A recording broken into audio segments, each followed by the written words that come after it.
بتا دیں جن کے وزیر اعظم کے اربوں اربوں اربوں روپے کی پراپرٹیز ملک سے باہر ہوں، ایک بتا دیں۔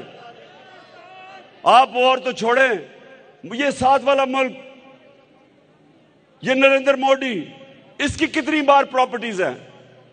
یہ کوئی تصور بھی نہیں کر سکتا کہ ملک کا پرائم منسٹر اربوں روپے کے محلات باہر رکھے، بزنسز باہر رکھے، بچے برطانیہ کا پاسپورٹ کہیں جی ہم پاکستانی شہری نہیں، کہ اربوں روپے کی پراپرٹیز میں رہ رہے ہیں۔ یہ کہیں نہیں ہوتا۔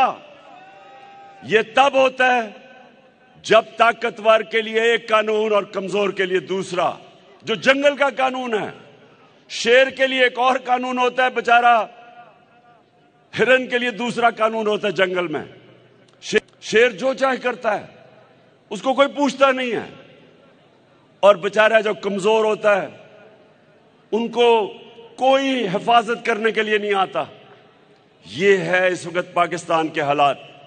آپ تماشا دیکھیں، ابھی آپ نے قرارداد بھی پاس کی کہ کسی بھی مہذب معاشرے میں یہ تصور کوئی کر سکتا ہے کہ ملک کا وزیر اعظم جس کو سزا ہونی تھی ایف آئی اے کے اربوں روپے کے کیسز میں، اس کے بیٹوں کو سزا ہونی تھی اوپن اینڈ شٹ کیسز میں، وہ پرائم منسٹر بھی بن جاتا ہے، اور وہ جا کے لندن ایک سزا یافتہ مفرور جھوٹا جو اس ملک سے پیسے چوری کر کے اربوں روپے کی پراپرٹیز میں سکتا ہے کہ کسی مہذب معاشرے میں ہوگا۔ اور پھر ہم اپنی قوم کو کیا پیغام دے رہے ہیں؟ ہمارے 60% پاکستانی 30 سال سے کم عمر میں ہیں، نوجوان ہیں۔ اپنے یوتھ کو ہم ان کو ہم کیا پیغام دے رہے ہیں؟ کہ کوئی چوری کرنا بری چیز نہیں ہے۔ ہم کہہ رہے ہیں کہ اگر ڈاکہ مارو تو بڑا ڈاکہ مارو، صرف چھوٹے چیر جیلوں میں جاتے ہیں، بڑا ڈاکو یہ نہیں ہم پکڑ سکتے اس معاشرے میں۔ اور یہ آپ وکلا کے لیے سب سے امپورٹنٹ کہ میرے نبی صلی اللہ علیہ وسلم نے کہا تھا، یہ میں بار بار لوگوں کو یہ حدیث سناتا ہوں، یہ آج ہمارے ملک کے لیے سب سے ضروری ہے۔ انہوں نے کہا تمہارے سے پہلے بڑی قومیں تباہ ہوئی، جب چھوٹا چور چوری کرتا تھا جیل میں ڈالتے تھے، لیکن جب بڑا ڈاکو چوری کرتا تھا اس کو معاشرہ سزا نہیں دیتا تھا، وہ تباہ ہو جاتا ہے۔ جو معاشرے میں رول آف لا نہیں ہوتا وہ آہستہ آہستہ تباہ ہوتا ہے۔ اور یہ جو انہوں نے 5 مہینے میں جو پاکستان کے ساتھ کیا ہے، جب سے یہ ڈاکو ہمارے اوپر آئے ہیں، انہوں نے جو ملک کے ساتھ کیا ہے دشمن بھی نہ کر سکے۔ وہ اکانومی جو مشکلوں سے کرونا کے باوجود ٹھیک چل رہی تھی، 17 سال کے بعد سب سے زیادہ گروتھ ریٹ تھی پاکستان کی، جو پاکستان کی اکنامک سروے انہوں نے پرنٹ کیا، اس کے مطابق 4 فصلیں ریکارڈ تھی، ایکسپورٹس ریکارڈ تھی، ٹیکس کلیکشن ریکارڈ تھی، انڈسٹری دیر کے بعد اٹھی تھی، 11% گروتھ ریٹ تھی۔ یہ چوروں کو اوپر مسلط کیا، ملک کی اکانومی کا بھی بیڑا غرق، بے روزگاری آج بڑھ رہی ہے۔ فیصل آباد جدھر مزدور نہیں ملتے تھے، آج 20% ٹیکسٹائل انڈسٹری بند ہو گئی ہے۔ اسلام آباد میں پہنچے ہوئے ہیں، کسانوں کے ٹیوب ویل کے ریٹ آسمانوں پہ، کھادوں کے ریٹ آسمانوں پہ۔ آج پاکستان کی فوڈ سیکیورٹی کا مسئلہ بنا ہوا ہے، اور صرف ان کو فائدہ ہے کیونکہ انہوں نے آتے ساتھ ہی نیب کی امینڈمنٹ کر کے اپنے سارے اربوں روپے کے کرپشن کے ان کے کیسز ختم ہو رہے ہیں۔ یہ دوسری دفعہ، پہلا این آر او مشرف نے دیا تھا، اور اب یہ دوسرا این آر او لے کے اپنی چوری ختم کر رہے ہیں اور ملک کا بیڑا غرق کر رہے ہیں۔ اس لیے میں آج آپ کے پاس آیا تھا، اور میں یہ چاہتا ہوں کہ دیکھیں آپ کا بہت بڑا رول ہے، آپ کی ذمہ داری ہے اس ملک کے رول آف لا کے لیے کھڑا ہونا۔ اتنا بڑا ظلم ہو کہ آپ کے سامنے ان کے اربوں روپے کے کیسز معاف کیے جا رہے ہیں۔ ہمارا سپریم کورٹ کے اندر میرا کیس پڑا ہوا ہے، یہ نیب آرڈیننس جو نیب کی امینڈمنٹ کے خلاف، لیکن مجھے اپنی پاکستان کی وکلا کمیونٹی کی ضرورت ہے اپنے ملک کے لیے.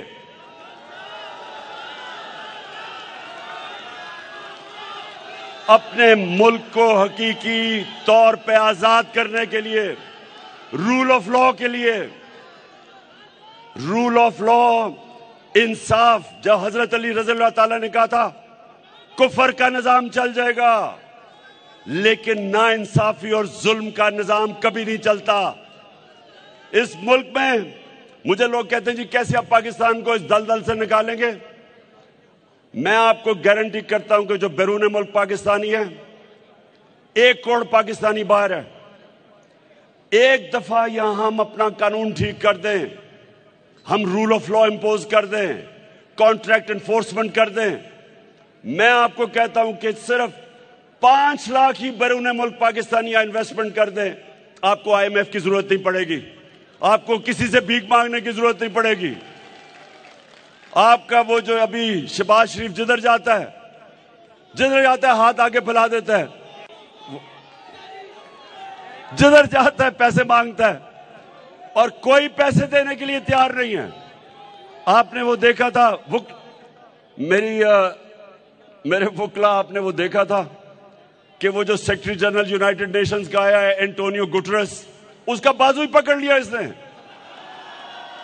کہتا کہ اگر آپ ہمیں پیسے دیں گے, میں اور میرے منسٹر آپ کو وعدہ کرتے ہم چوری نہیں کریں گے. کبھی سنا یہ؟ کبھی ملک کا پرائم منسٹر ایسی بات کرتا ہے؟ اور وہ گٹرس کو, وہ سیکرٹری جنرل کو پتا تھا کہ 60% ان کی کیبنٹ ضمانت پہ ہے, کرپشن کے کیسز پہ ہے, پرائم منسٹر خود ضمانت پہ ہے. تو میرے وکلا, آپ نے آج وعدہ کرنا ہے, میں جو اب اس تحریک میں نکل گیا ہوں, میری ہفتے سے یہ تحریک شروع ہو جائے گی. آپ نے میرے ساتھ نکلنا ہے جب میں آپ کو کال دوں اس ملک کو حقیقی طور پہ آزاد کرنے کے لیے. اور میں اپنی ساری قوم کو آج آپ کے سامنے کہہ رہا ہوں کہ آگے سے جو بھی آپ کو دھمکیاں دے, اس کو واپس دھمکی دو یہ کہتے ہوئے کہ میرا آئین میرے فنڈامنٹل رائٹ کو پروٹیکٹ کرتا ہے, فریڈم آف سپیچ میرا رائٹ ہے. میں UAE کے ہو کے, ابھی میں ترکی ہو کے آیا ہوں, اور میں نے ان بھائیوں کو کہا کہ آپ ہمارے بڑے عظیم بھائی ہیں, ہمیشہ آپ نے ہماری مدد کی. اور میں نے یہی کہا جب میں آیا ہوں تو آپ سمجھیں گے شاید یہ مانگنے آیا ہے. کیا بولا تو نے؟ آیا ہوں تو آپ سمجھیں گے شاید یہ مانگنے آیا ہے. میں مانگنے نہیں آیا, لیکن مجبوری ہے. بس میں یہ کہہ رہا ہوں کہ دیکھیں, ایک چیز کہتا ہوں اپنی پاکستانی قوم کے لیے کہ ایک فوج, ایک شیروں کی فوج جس کا سردار گیدڑ ہو, شیروں کی فوج جس کا سردار گیدڑ ہو, وہ ہار جائے گی. 100 گیدڑوں کی فوج جس کا سردار شیر ہو. ہمارا ملک بدقسمتی سے چوروں کے ہاتھ میں پھنسا ہوا ہے. ہم نے اس کی پوری تحریک چلانی ہے. الیکشن سے یہ بھاگ رہے ہیں, ان کو پتا ہے کہ الیکشن اب یہ نہیں جیت سکتے, ان کو پتا پاکستانی قوم کدھر کھڑی ہے. اس لیے یہ سارے مل کے کوشش کر رہے ہیں کہ کسی طرح کرسی کو پکڑ لے اور ملک بشک نیچے جائے, کیونکہ 33% روپیہ گرا ہے, 33% ڈالر بڑھا ہے, 33% ان کے آنے میں اس ملک کی دولت کم ہوئی ہے. آپ سب کا پیسہ 33% کم ہوا ہے, لیکن ان کے ملک سے باہر پیسے پڑے ہیں ڈالرز میں, ان کی دولت میں 33% اضافہ ہوا ہے. یہاں لوگ غریب ہوئے ہیں, یہ امیر ہوئے ہیں. یہ بھی میرے وکلا ایک اور چیز فیصلہ کر لو